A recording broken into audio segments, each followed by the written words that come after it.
तू चुप राहिला रे. हे किती वेळ बोलून राहिले. अरे तू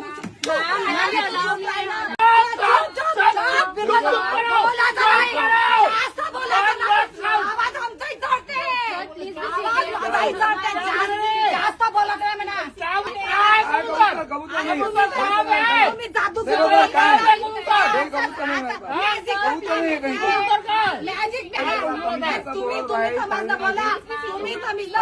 काही चोऱ्या माऱ्या केला काही केलाय का? चोऱ्याचं नाही सांगत. कबूतर हे विमान आहे. तुम्हाला डसलं का कुठं चावलं का काही? डोक्यात बसला विमान एवढं सांगा मला. विमान बोलायचं नाही. अरे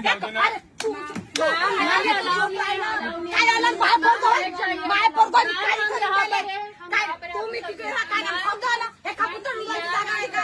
हे कबूतर उडायची जागा आहे का? अरे कबूतर कुठं आहे? अरे काय आहे ना हे टाकलं ना.